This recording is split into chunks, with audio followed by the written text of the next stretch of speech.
La pièce s'appelle Trauma et en fait elle a vu le jour au mois de mai 2014, donc la saison dernière.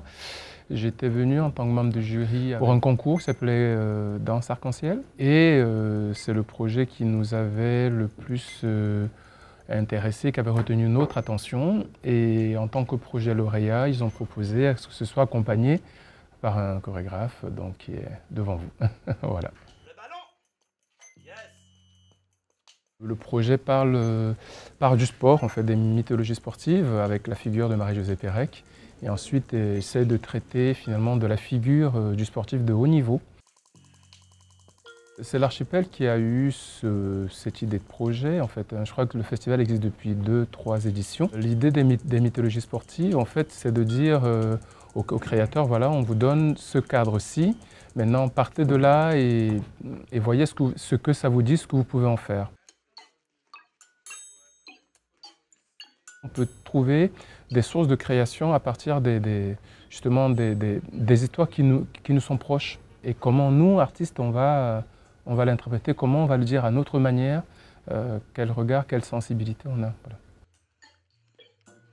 Je pense vraiment qu'on est dans quelque chose qui est de plus actuel. Vraiment, en fait, la danse et le numérique, hein, pour faire court.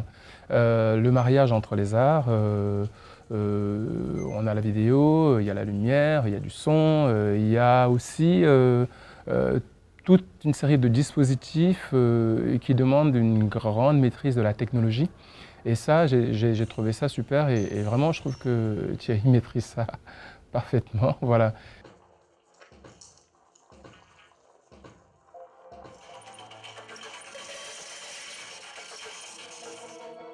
C'est finalement ce qui nous intéressait, c'est que le spectateur soit dedans avec nous. Voilà, pas qu'il soit spectateur, acteur, pas qu'il y ait une distance, mais qu'il ressente les émotions qu'on ressent. Enfin, qu'il soit. En fait, on emploie beaucoup le mot immersion. Voilà. Il est en immersion avec nous et l'idée, c'est qu'il ressente la matière. Et c'est ça qui m'intéresse sur le travail, en fait. Voilà.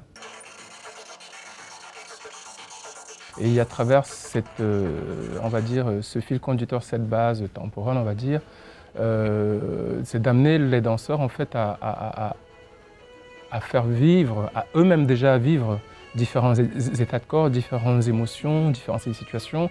Et donc on passe par différentes phases. Ils vont beaucoup utiliser la voix, ils vont utiliser le souffle, ils vont utiliser le son, ils vont pousser le corps à l'extrême, vraiment pousser comme des vrais sportifs. Comment dire, c'est jouer sans jouer, c'est jouer réel, c'est faire réellement les choses en fait.